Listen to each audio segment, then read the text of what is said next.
আবার বলছি, আমরা কি জানি একক আর দশক। একক যদি x হয় তো দশকটা হবে 10x, তার থেকে 10 গুণ বেশি। তাহলে এই একক আর দশক মিলে কি তৈরি হয় আমাদের সংখ্যা। তাহলে আমার সংখ্যাটা কত হবে? 11x। ক্লিয়ার? সংখ্যা বললে একক দশক একসঙ্গে মিলে 11x হবে। আর যদি শুধু দশক বললে শুধু দশক ঘরটাকে বুঝবো, একক বললে একক ঘরকে বুঝবো। কি বললাম? যদি দশক বলে তো দশক ঘরকে বুঝবো, একক ঘর বললে একক ঘরকেই শুধু বুঝবো, আর অন্য কাউকে বুঝবো না। তাহলে আমার প্রশ্ন কোনটা, যে একক যদি আমরা x যদি ধরি, দশকটা কি ধরবো? এককের আগে কি করব? 10 গুণ করব। এটা কিন্তু আমার কোশ্চিনে না, কোশ্চিন আছে আমার এটা একক বলেছে x আর দশক বলেছে x - 3। তো আমরা তো জানি যে একক থেকে দশক সবসময় 10 গুণ বেশি থাকে। তাহলে এটা আর এটা একটা, তাহলে দশক ঘরের পুরো অঙ্কটা এটা হবে আর একক ঘরের অঙ্ক এটা হবে। ক্লিয়ার হলো একটু? এবার আমাদের কি বলছে অঙ্ক, কি বলছে আমাদের?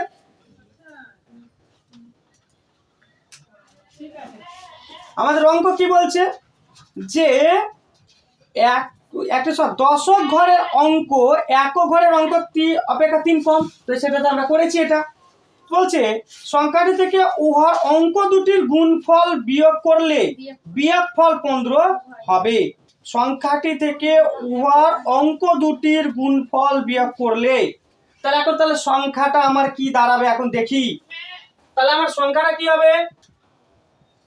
সংখ্যাটি হবে তাহলে এটা x, তাহলে 10x x - 3 প্লাস x, এটা আমার সংখ্যাটা হবে। তাহলে এটা সংখ্যা কত হবে? 10x - 30 প্লাস x, তাহলে আমার 11x - 3। এইটা হলো আমার কি সংখ্যাটা। দেখ না, এইটার এটা যোগ করে আমি কি পেয়েছিলাম? 11x পেয়েছিলাম কিনা? তাহলে এটা আমার সংখ্যা যদি হয়, তাহলে আমি দশক অঙ্ক আর একক অঙ্ককে আমি যদি গুণ করি, যোগ করি, তবে না সংখ্যাটা আমি পাবো। তাহলে এটা আমার একটা হলো সংখ্যা। ক্লিয়ার? সংখ্যাটা বুঝে গেছি। এবার আমাদের বইয়ের ভাষা কি বলছে আমাকে? বইয়ের ভাষা কি বলছে? যে সংখ্যা থেকে উহার অঙ্ক দুটি গুণফল বিয়োগ করলে বিয়োগফলটা পড়ে, তাহলে এটা আমার সংখ্যা। এবার অঙ্কদ্বয় এই দুটাকে কি করব? এবার গুণ করব। এই দুটাকে কি করব? গুণ। তাহলে অঙ্কদ্বয়, তাহলে এটা কি, এটা আমরা কি বলতে পারি? অঙ্কদ্বয়, অঙ্ক দুটির গুণফল কি হবে? তাহলে তাহলে কি অঙ্ক, এইটাকে বলছে দশক অঙ্ক, এটাকে বলছে কি দশক অঙ্ক, এটাকে কি বলছে একক অঙ্ক। তাহলে বলছে এই দশক অঙ্ক আর একক গুণকে তাহলে কি করি? তাহলে গুণ করি। তাহলে কি বলছি? দশক অঙ্ক ও কি বলছে একক অঙ্ককে কি করি? এবার গুণ করি। তাহলে গুণ করলে কত হবে বল? গুণ করলে কত হবে? এটাকে এটা দিয়ে কি করব? এবার যদি বলি এটা দশক অঙ্ক 10, আবার এবার যদি আমি যদি বলি দশক আর একক ঘরের কথা যদি বলি, তাহলে x বলেছিল আর এটা x - 3 বলেছিল, তাই না? এই যদি আমি সংখ্যার বিচার করি, তাহলে এটা একক থেকে দশক 10 গুণ বাড়ে। কিসের বিচারে? এটা কিসের বিচারে? সংখ্যার বিচারে। কিসের বিচারে? সংখ্যার বিচারে। কিন্তু যদি আমার যদি এবার অঙ্কের বিচারে যদি আমি দেখি, অঙ্কের বিচারে যদি আমি দেখি, তাহলে এককে এককে ধরবো, দশকে দশকই ধরবো। কিসের বিচারে? অঙ্কের বিচারে। x কে xই ধরবো, এখানে কোনো গুণের কত গুণ বেশি এটা আমরা দেখবো না। তখন এদের গুণফল কি হবে? x x - 3। কি একক অঙ্ক আর দশক অঙ্কের গুণফল কি হবে? তাহলে তখন এটা হবে। মাথায় উঠলো কথাটা? মাথা থেকে কথাটা উঠলো? আবার বলছি, যখন আমরা অঙ্কের বিচার করব তখন এই ঘরটাই থাকবে। আমরা স্থানীয় মান আর প্রকৃত মান কথাটা বুঝেছি। এই যে সংখ্যা বললে কি স্থানীয় মান হয়, স্থানীয় মান হয়। স্থানীয় মান মানে দশকের ঘরে 10 ধরে নিতে হবে, শতকের ঘরে কত ধরতে হবে? 100 ধরতে হবে। ক্লিয়ার? কিন্তু এখানে কোন মান ধরছি? প্রকৃত মান, মানে দশকের ঘরে যেটা আছে সেটাই, তার সাথে কোনো কিছু এক্সট্রা যোগ গুণ হবে না। এটা স্থানীয় মান আর প্রকৃত মান, যেটা আমরা 3-4 পড়েছি এটা। তাহলে বলছে প্রকৃত মানকে যদি আমরা গুণ করি তাহলে এটা পাবো। আর প্রকৃত মানকে আমাদের অঙ্কের এখানে ভাষাতে কি বলেছে? অঙ্ক বলে রেখেছে। এখানে ছোট্ট একটা কোড ওয়ার্ড মনে রাখ, কি বলেছে? প্রকৃত মান বলতে এখানে অঙ্কটাতে কি বুঝেছে? অঙ্ক কথাটা ব্যবহার করা হয়েছে। আর স্থানীয় মান বলতে এখানে কি বোঝানো হয়েছে? সংখ্যা কথাটা ব্যবহার করা হয়েছে। এই দুটো কথা ক্লু পয়েন্ট। যারা 3-4 স্থানীয় মান আর প্রকৃত মান যারা বুঝে এসেছে তাদের জন্য বলছি কথাটা, তাদের সাথে লিঙ্ক করছি যে প্রকৃত মান, অ্যাকচুয়ালি প্রকৃত মানটাই এখানে অঙ্ক বলা হয়েছে। তাহলে এটা তাহলে প্রকৃত মান, যেটা যে জায়গায় থাকবে সেটা আর প্রকৃত মান, এটা থেকে গেল। এবার হচ্ছে কথা, এই দুটো গুণ করছি।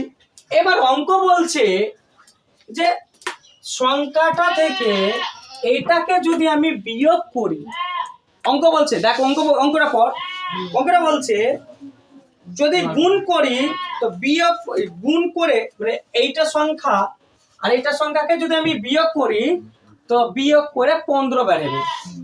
তাহলে আমি এই কথাটা আমি বলতে পারি 11x - 30, এইটা সংখ্যা থেকে এইটা সংখ্যাকে আমি কি করব?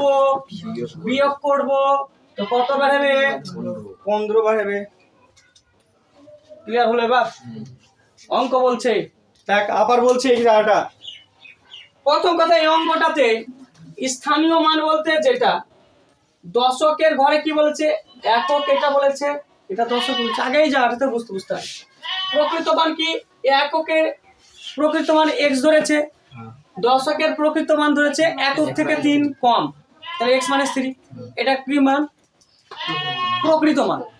এবার বলছে প্রকৃত মান থেকে যদি আমি সংখ্যাতে আসি তো আমাকে স্থানীয় মানে ট্রান্সফার হতে হবে। আর স্থানীয় মান মানে কি? এককের ঘরে 1 আর দশকের ঘরে 10, তাহলে ওইটির সাথে এখানে 10 কি হয়ে যাবে? গুণ হয়ে যাবে।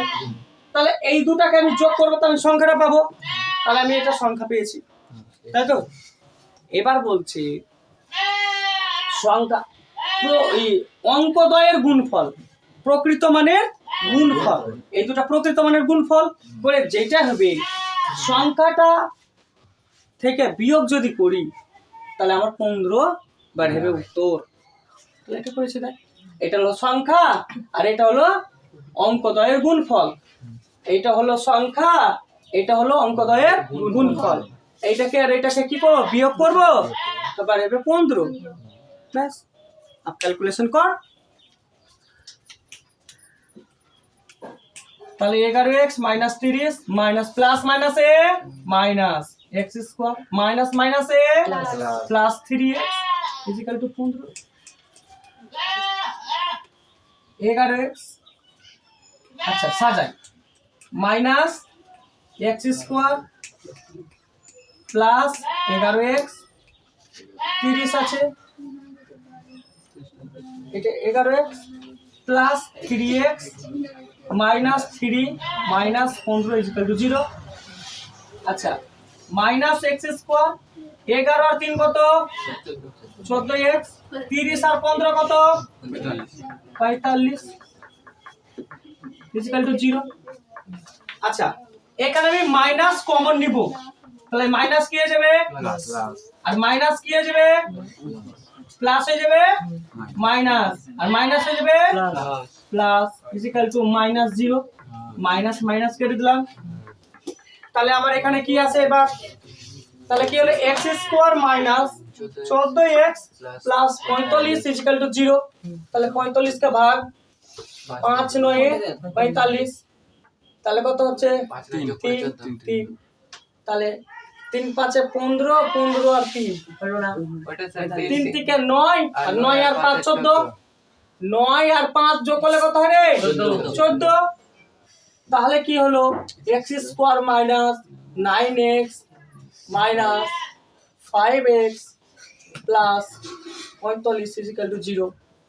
তাহলে x কমন, x মাইনাস 9, 5 কমন, তাহলে মাইনাসটা এখানে হয়ে যাবে প্লাস x, আর এই মাইনাস প্লাসটা হয়ে যাবে মাইনাস 9 ইজিক্যাল টু 0। তাহলে x মাইনাস 9 আর x মাইনাস 5 ইজিক্যাল টু 0। তাহলে কি x মাইনাস 9 ইজিক্যাল টু 0, তাহলে x এর মান কি হয়ে গেল 9, x মাইনাস 5 ইজিক্যাল টু 0, তাহলে x এর মান হয়ে গেল কি প্লাস 5। এবার সমস্যাটা হয়ে গেল দুটোই তো স্যার প্লাসে আছে, কোনটাকে ধরবো এবার, আবার আগের মতো সমস্যা। হ্যাঁ, তো এখানে কি বলছে যে এই এককের ঘরে 1 থেকে 9 পর্যন্ত বসতে পারে, দশকের ঘরেও 1 থেকে 9 বসতে পারে। তার অঙ্কে আমাকে নির্দিষ্ট করে কোনো কথা বলে দেয় নি। অতএব তাহলে আমার উত্তর 9ও হতে পারে, আমার উত্তর 5ও হতে পারে। ক্লিয়ার? চল আমরা লিখ।